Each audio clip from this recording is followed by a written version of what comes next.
ये रैली नहीं रैला है, यही असल में महाकुंभ का मेला है।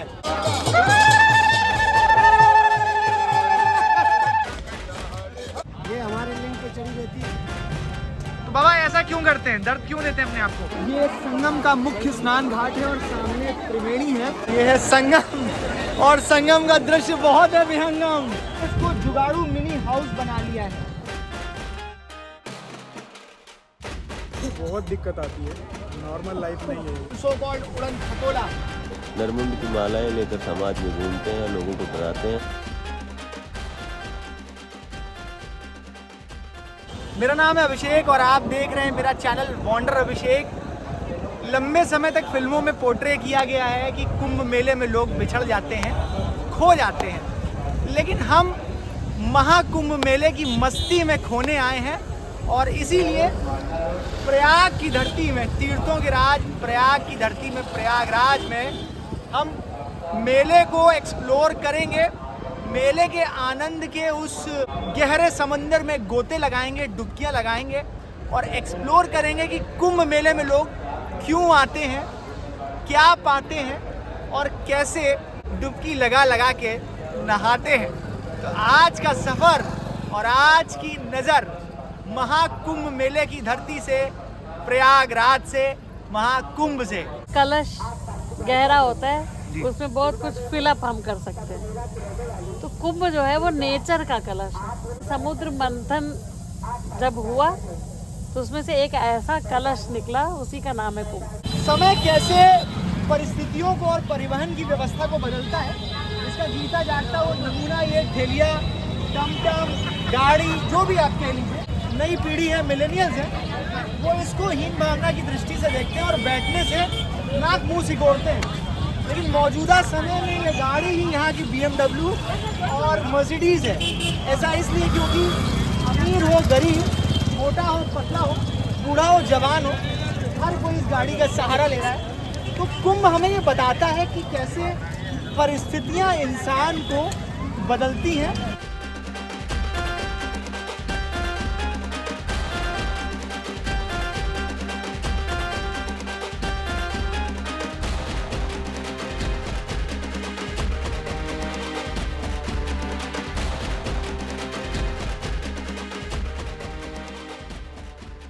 आप मोदी जी को ले आए मेले में, इसने देश बचा दिया। तो इनको नहलाया आपने? नहीं। हाँ, नहलाया क्यों नहीं? कैसे नहलाया? है डुबकी लगा के। खराब नहीं हुआ पोस्टर? नहीं। त्रिपुंड भी लगवाया आपने? हाँ। मेरे पीछे ये रैली नहीं रैला है, ये 2025 का महाकुंभ मेला है। तो मेले का सफर और मेले का नजर बाबाओं से बच के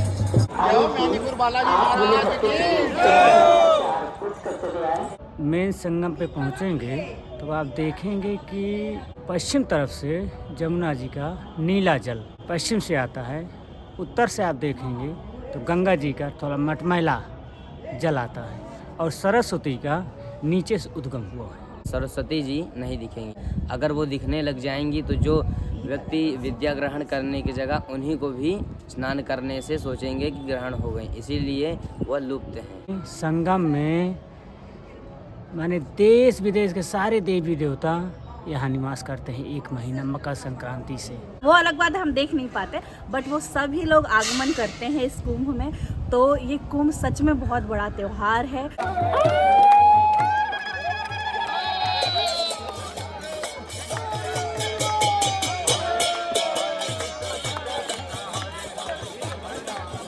किसी के हिस्से में मजदूरी लिखी है तो किसी के खाते में मोहब्बत बदी है।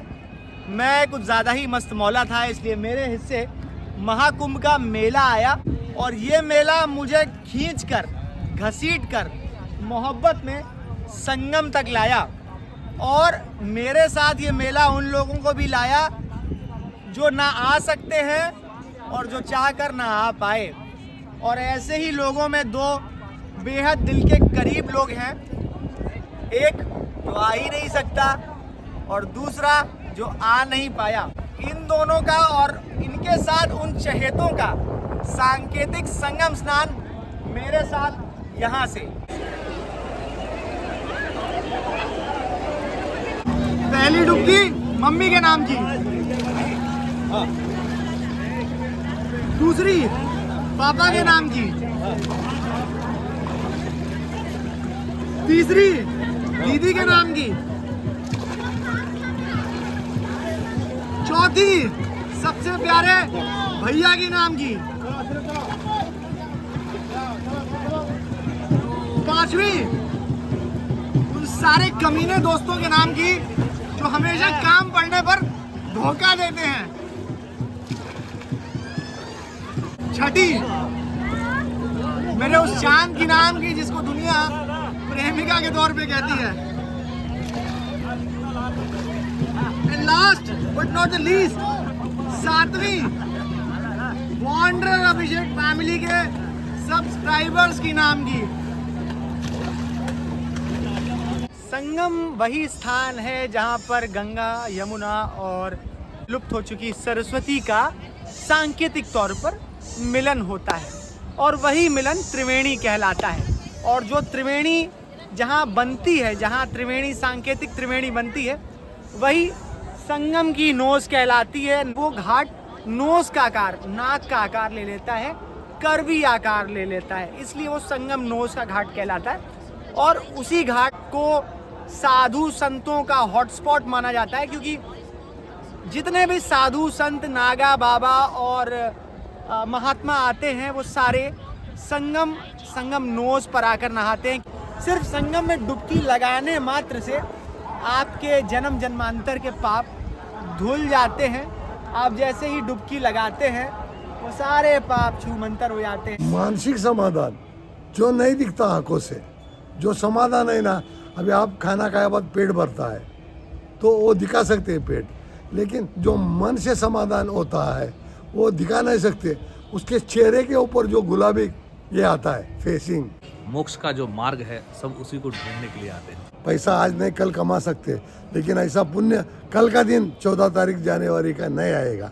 वो जो शांति मिलती है वहाँ पे, सुकून मिलता है, तो मन एकाग्र हो जाता है। माँ का आस्था है। मैंने कुंभ मेले के लिए एक सॉन्ग बनाया है, तुम्हें धर्म से प्रेम होने लगेगा, तुम्हें धर्म से प्रेम होने लगेगा, एक बार संगम में आकर तो देखो, एक बार संगम में आकर तो देखो, बिगड़ी तुम्हारी सब कुछ बनेगी, बिगड़ी तुम्हारी यही पर बनेगी, हनुमान जी को सर झुका कर तो देखो, हनुमान जी को सर झुका कर तो देखो।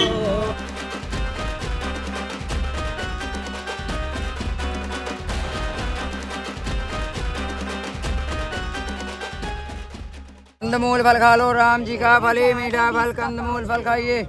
और भाई चित्रकूट की मेवाए, पहाड़ का फल है, कंदमूल फल खाइए। भाई यूँ तो कुंभ मेले में करने के लिए ढेर सारी चीज़ें हैं, लेकिन सुबह की शुरुआत सूर्योदय से होती है और उगता हुआ सूरज सबको भाता है, सब लोग उसे सलाम करते हैं। तो संगम का सूर्योदय वो आपको स्नान से पहले, स्नान के साथ और स्नान के बाद किसी भी समय एनर्जी से भर देता है। सनराइज और सनसेट से इतर अखाड़े, नागा बाबा, किन्नर, संगम स्नान, भंडारे, ये वो सारी चीज़ें हैं जो मेले में आपको किसी भी सूरत में मिस नहीं करनी है। बहुत लोगों के दिल में ये रंग धड़कता है, बहुत लोगों के वस्त्रों में रंग धड़कता है, लेकिन शायद ही आपने किसी की गाड़ी इस रंग की देखी हो। ये अम्बेसडर है, अम्बेसडर भी विलुप्त हो गई है, लेकिन ये देखने वाली बात है। अगर इसको कैटेगराइज करेंगे ना तो एक किस्म की विंटेज कार है, सो कॉल्ड देसी उड़न खटोला। यही कुंभ को स्पेशल भी बनाती है, दुनिया से अलहदा भी बनाती है, और हमारी कल्चरल हेरिटेज को शोकेस भी करती है कि कैसे, देखिए रिसाइकल वेस्ट को इन्होंने इस्तेमाल किया है। मोटर का पंखा लगा दिया है, गाड़ी में आंखें स्टिकर लगा दिए हैं, LED लाइट्स लगा दी हैं, और अंदर देखिए डमरू भी लगा है। राजगिरी नागा बाबा है, इंदौर मध्य प्रदेश से आया हूँ। बाबा ये गाड़ी कितनी पुरानी होगी? कम से कम तो 50 साल पुरानी है। कौन सा मॉडल है बाबा ये? 72 मॉडल है। यहाँ हमारे और आपके जैसे हारे का सहारा भंडारा हमारा। चलिए, मौनी बाबा गुफा आश्रम की गाड़ी है गुरखा, कितनी स्टाइलिश गाड़ी है, भगवा केसरिया गाड़ी है। हम लोग संसारिक बंधन से मुक्त हैं। यही हमारी पूजा है, यही हमारी भक्ति है, यही हमारी शक्ति है। हम लोग नागा सन्यासी हैं। जी बाबा। पहाड़ों में, गुफों में, जंगलों में रहते हैं। जी बाबा। 12 साल में एक बार तुम लोगों को दर्शन देते हैं। सनातन धर्म के लिए अपना जान भी कुर्बान कर देंगे। एक ऐसे नागा बाबा में मिले जो गुरु बाबा रामदेव के हमशक्ल हैं। तलवार जो है बाबा, ये इसका क्या करते हैं? ये हमारे लिंग पे चढ़ी रहती है। तो बाबा ऐसा क्यों करते हैं? दर्द क्यों देते हैं अपने आप को? दर्द क्यों लेती है? ये तो हमारे भोलेनाथ का दिया हुआ भजन है, उसमें लगे रहते हैं। क्या करें?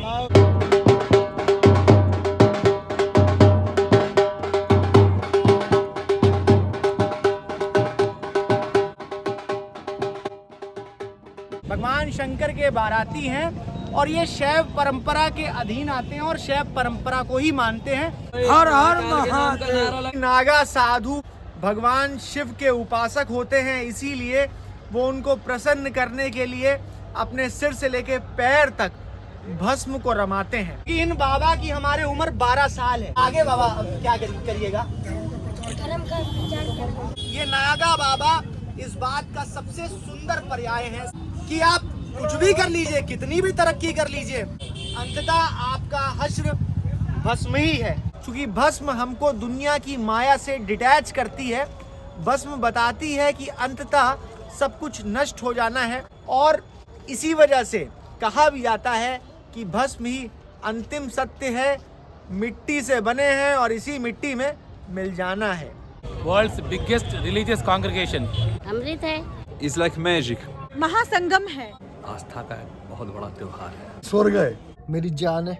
सीरियसली कुंभ से बड़ा और कुछ है ही नहीं, एक हिंदू के लिए, एक असली हिंदू के लिए। सब टैग्स लेकर आए हैं। हाँ, अच्छा, कुंभ मेला की एक ये भी पहचान रही कि कुंभ मेला भूले भटके वाला कि लोग खो जाते हैं।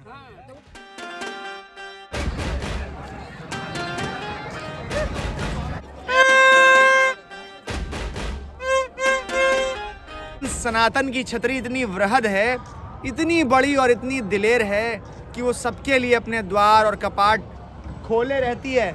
और इसी प्रयाग की धरती पर, इसी प्रेम की धरती पर शांति का संदेश देते हुए गौतम बुद्ध की प्रतिमा सामने खड़ी की गई है। इश्क बहुत टेढ़ी खीर है, और जब भी हम मेल और फीमेल में बात करते हैं तो मेल और फीमेल में भी ये बहुत खिचड़ी जैसी हो जाती है। लेकिन when we talk about third gender तो बहुत सारे सवाल उठते हैं। जिन लोगों के दिमाग में ये सवाल कौनता होगा कि क्या किन्नरों की ज़िंदगी में भी इश्क, मोहब्बत, प्यार और उसके आगे का संसार होता है? जी हाँ, होता है। तो माही की कहानी, उन्हीं की ज़ुबानी। नमस्ते, मैं हूं भाविका पाटिल। मैं मुंबई से हूं। मैं महाराष्ट्र फैमिली से बिलोंग करती हूं। मैं एशिया की और इंडिया की फर्स्ट ट्रांसजेंडर हूं जो इंडिया को बॉलीवुड से इंटरनेशनल लेवल तक रिप्रेजेंट करती है। और ये मेरे हस्बैंड हैं, प्रदीप भिवाले इनका नाम है। केमिकल इंजीनियर है, अभी फ्लोर मैनेजर है, जॉब करते हैं। और उनके परिवार की तरफ से मंजूरी नहीं थी, तो जब मुझसे बात कर रहे थे तो 6 महीने के लिए उनको घर से तक बाहर निकाल दिया गया, और मुझे वो पता भी नहीं है। हमने 5 जून में लॉकडाउन में शादी कर ली, और 5 जून से अब तक का जो हमारा सफ़र है वो काफ़ी अच्छा है। बहुत दिक्कत आती है, नॉर्मल लाइफ नहीं है ये। जहाँ पे भी जाते हैं ना कोई ताना देता ही। फिर नॉर्मल लाइफ है तो बुरा तो लग ही गया है ना, इंसान है तो बुरा लगेगा। ये नहीं सोचते सामने वाले को क्या लगेगा। लोग बोल देते, मुँह है तो ज़बान है तो कुछ भी बोल देंगे, लेकिन जब उनके ऊपर आता है तब उनको एहसास होता है कि शायद हमने गलत बोल दिया उसको। सबसे रंगीन, सबसे ज़्यादा वाइब्रेंट और सबसे ज़्यादा एनर्जेटिक जो अखाड़ा है या जो हिस्सा है वो किन्नर अखाड़ा है। जिस संगम की रेती पर कुछ भी नहीं होता है, उस संगम की रेती पर कुंभ के दौरान महानगर, कुंभ नगर और आस्था का नगर बस जाता है। मेरे दाएं और मेरे बाएं में आस्था का नगर महाकुंभ नगर है, और ये अलौकिक है, अद्वितीय है, अविस्मरणीय है और अद्भुत है।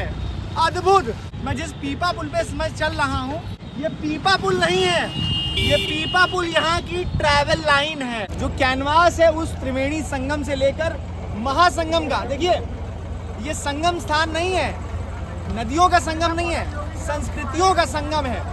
यहाँ पर कोई भेद नहीं है, ना अमीर का ना गरीब का, ना काले का ना गोरे का, ना फिरंगी का ना देसी का, ना ऊंच का ना नीच का।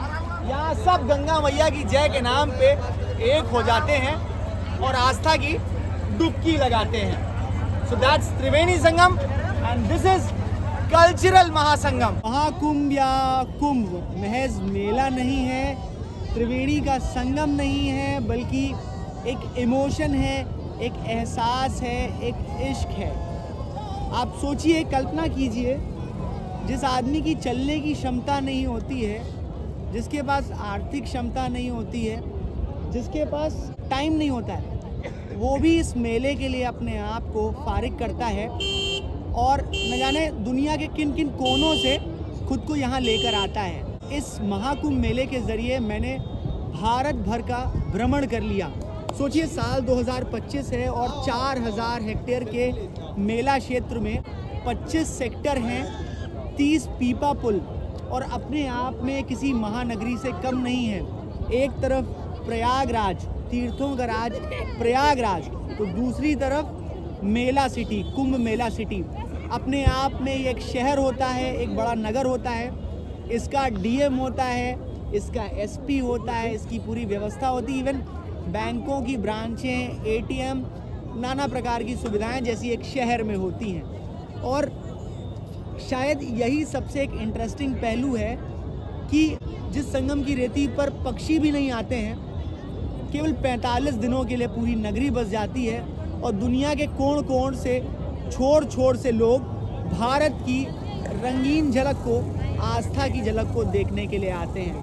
आपने कहावत सुनी होगी कि आवश्यकता ही आविष्कार की जननी होती है, और उसकी चलती फिरती जीती जागती मिसाल मेरे सामने है। ये कहने के लिए तो टाटा एस वाला छोटा हाथी है, लेकिन इसको जुगाड़ू मिनी हाउस बना लिया है। और देखिए, इसमें एक माला नहीं, 2 माले हैं, और माले के अंदर इतने सारे माला पहने लोग हैं कि एक नहीं, 2 नहीं, 3 छोटे परिवार समा जाएं। इस गाड़ी में कितने लोग आए हैं? कितने लोग आए होंगे इस गाड़ी में? 25। देखिए, मोटा मोटी हम जो अंदाजा लगा रहे थे उसके आसपास ही फिगर आया है। 25 लोग इस गाड़ी में आए हैं। आप एक महंगी आलिशान 30 लाख रुपए की, 50 लाख रुपए की, 1 करोड़ रुपए की गाड़ी खरीद लीजिए। यहाँ बहुत सारे संत बड़ी बड़ी गाड़ी लेके घूम रहे हैं, लेकिन उन संतों की गाड़ी के आगे ये सामान्य आदमी की गाड़ी है। सामान्य आदमी का चलता फिरता मकान है, दुकान है, घर है, आप जो भी संज्ञा ले लीजिए। घर नहीं है, घूमने के लिए आए हैं। तो इसको ये जुगाड़ू घर बनाने में कितना समय लगा होगा? 2 घंटा। क्या क्या करके बनाया इसको? बहुत मेहनत लगा है। सिगार के बांध के अच्छा से चौकी उकी ध के तब तैयारी किया। इसमें तखत 2 माले बना दिए हैं? हाँ, 2 माले। नीचे कितने आदमी बैठते हैं? नीचे 15, ऊपर 10, 25, आगे 2। इसको क्या बोलेंगे? दुमहला घर। एक बार फिर से साफ साफ बता दीजिए। दुमहला घर। दुमहला घर, घुमक्कड़ी वाला घर, महाकुंभ को घूमने वाला घर। हाँ। बहुत खूब। और इसको आप कहाँ से लेके आए हैं? ये लेके आए हैं मुजफ्फरपुर से, सैदपुर रोड। मोहब्बत के तहत बैठा लिया गया, लेकिन ये सेवा केवल महिलाओं, बच्चों, दिव्यांगों और स्टाफ के लिए। कुंभ मेले में नागा बाबाओं और किन्नरों के साथ आकर्षण का बड़ा केंद्र अघोरी भी होते हैं, और इसी अघोर पंथ और अघोरियों को डेडिकेटेड एक अखिल भारतीय अघोर अखाड़ा भी है। इस अखाड़े के अंदर क्या होता है, कौन सी सिद्धियां होती हैं, और अघोरियों का रहस्यमयी जीवन किन किरदारों के इर्द गिर्द घूमता है, यही समझने की कोशिश हम अपने कुंभ के इस अनुभव में करेंगे। मेरा नाम पृथ्वीनाथ है, अखिल भारतीय अघोर अखाड़ा का महासचिव। असल अघोरी जो होता है वो बहुत सरल होता है, कपड़े से पहचान नहीं होती है। निराकार स्वरूप को अगर हम भौतिक में आए और उसको साकार रूप में देखें तो शिव को मानते हैं, शक्ति को मानते हैं, और उससे नीचे अगर फिर आए तो हम उसके उग्र स्वरूप भैरव और माँ काली को मानते हैं। तो उससे अगर नीचे आएँ तो जो नीचे की जो छोटी योनियाँ अगर हम नीचे चल कर के आएँ, जैसे भूत प्रेत पिशाच, इनकी पूजा कभी भी अघोरी नहीं करता है। न तो उनकी पूजा करता है और न ही कभी उन्हें पकड़ता या बांधता है।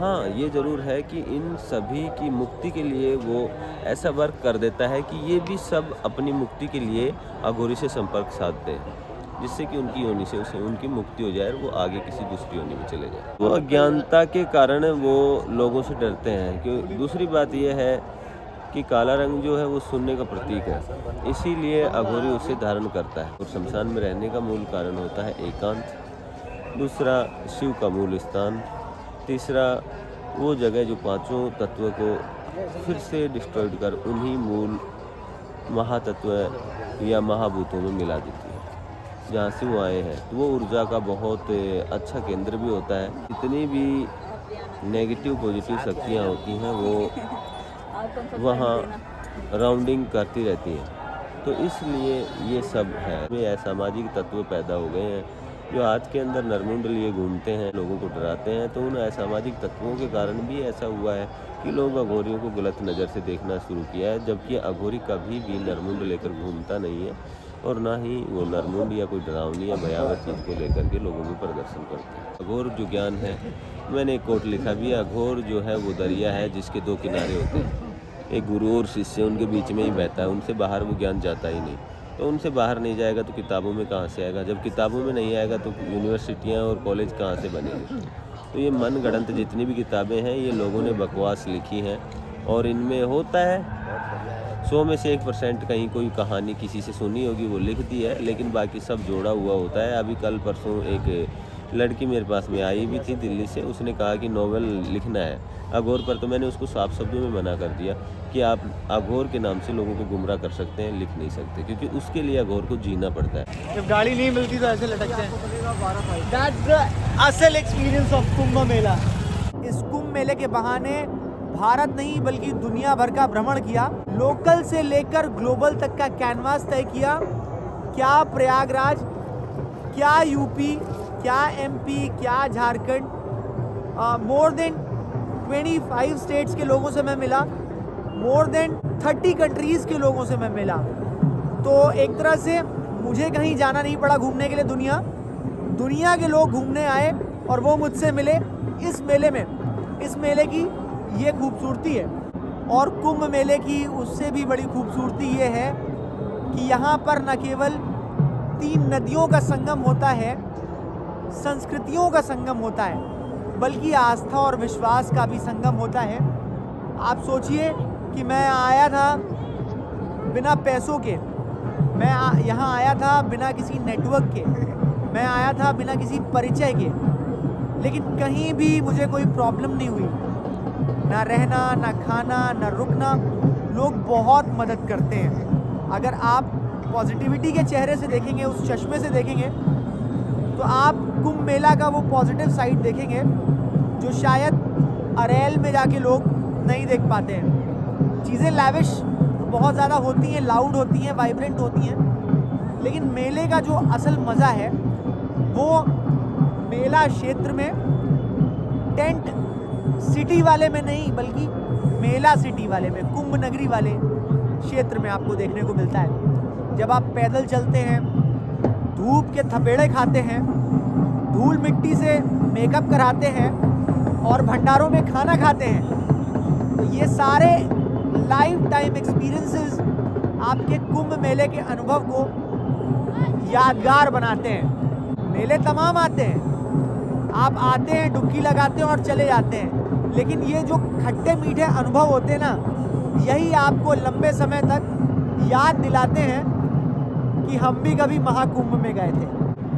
कुंभ धरातल में है, कुंभ उन लोगों का भी है जो बिहार के छपरा, दरभंगा, सीवान के बिल्कुल रिमोट गांव से, उड़ीसा के कालाहांडी से, छत्तीसगढ़ के बिहड़ गांव से और केरल के छोर से, नॉर्थ ईस्ट के मोड़ से आ रहे हैं और आस्था की डुबकी लगा रहे हैं। सर पे बैग लादे हैं, चेहरे पे झाइयाँ हैं, धूप के थपेड़ों के बाद शिकन है और पैदल चलने के बाद थकान है, लेकिन फिर भी मन में केवल एक ही विश्वास है कि जय त्रिवेणी, जय प्रयाग, जर्रे जर्रे में है आग। यहाँ की थोड़ी सी मिट्टी ले जानी चाहिए, रज, जैसे लोग वृंदावन की रज, निधि वन की रज ले आते हैं, यहाँ की रज ले जानी चाहिए, गंगा के किनारे की बालू। फिर यहाँ का जल इसीलिए ले जाते हैं, जल तत्व बड़ा प्रधान है। आप यहाँ तप करे हो, कुछ हवन जप तप जो भी करे, आप उसकी विभूति ले जाइए। तीसरी चीज़ हो गई। चौथी चीज़, आप यहाँ पे कुछ बना लो। आप जो यहाँ पे नहीं आ पाए, आप उनको यहाँ की कोई चीज़ कैसे दे सकते हो? आप बना लो, कोई मीठा बूंदी बना लो, रसगुल्ले बना लो, या फिर पूड़ी सब्जी आपने बना के, या ठेकुआ बना लो, या मीठा पुआ बना, कुछ भी बना के आप यहाँ से लेके जाओ। तो यहाँ की आबो हवा, पानी का जो पका हुआ चीज़ है, वो भी जो यहाँ नहीं आ पाए, उनको हम देंगे तो वो उसके भागीदार होंगे। मैंने कुंभ में जीवन का सार, अपना आधार और इन दोनों का मेल मिलाप करके पूरा संसार समझा। जो लोग कहते हैं कि समय बदल चुका है, कलयुग आ चुका है, मैं पाता हूँ कि कुंभ एक ऐसा उसका जीता जागता उदाहरण है जहाँ पर लोग आपको ना जानते हुए भी आपकी मदद को तत्पर रहते हैं। आप सोचिए, हजारों भंडारे यहाँ लोगों को खिलाने के लिए चल रहे हैं। इतने सारे आश्रम यहाँ लोगों के आश्रय स्थल के लिए हैं, ताकि ना कोई रात में ठंड में सोने को मजबूर हो। तो ये इंसानियत की जीती जाती मिसाल नहीं तो क्या है?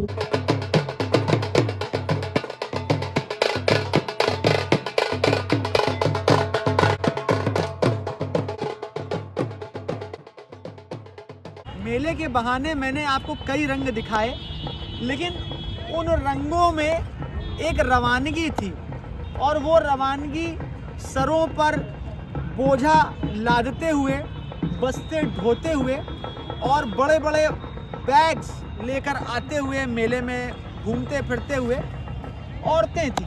हमारा जो सामाजिक ढांचा रहा है, उस ढांचे में लंबे समय तक औरतें चार दीवारी के अंदर कैद रही हैं।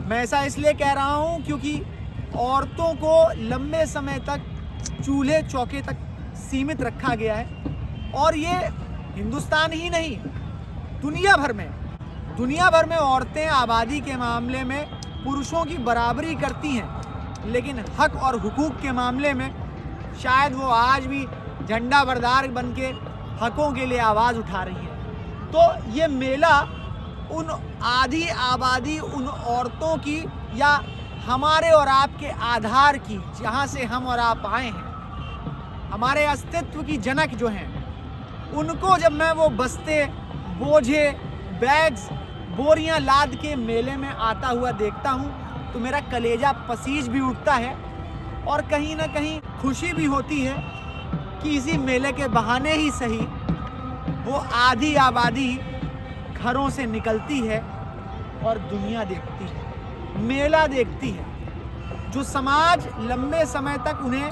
उस चूल्हे चौके में, चार दीवारी में कैद रखता है, वो उन्हें मेले के बहाने समाज में लाने का मौका देता है, आने का मौका देता है। तो कुंभ का एक खूबसूरत पहलू ये भी है। मैं 3 काम नहीं करता, एक बांसुरी नहीं बजाता, एक चश्मा नहीं उतारता, एक रुपया नहीं लेता मैं। ऐसे आखिरी वाला काम बहुत सुंदर करते हैं। महाकुंभ के कण कण से, कोण कोण से, मोड़ मोड़ से और छोर छोर से ये अनुभव आपको कैसे लगे, हमें ज़रूर बताइएगा अपने कमेंट्स में। अगर ये अनुभवों के अंबार से जुड़ा वीडियो आपको पसंद आया तो प्लीज़ इसे लाइक करिएगा, शेयर करिएगा, और चैनल पर नए हैं तो सब्सक्राइब करना मत भूलिएगा।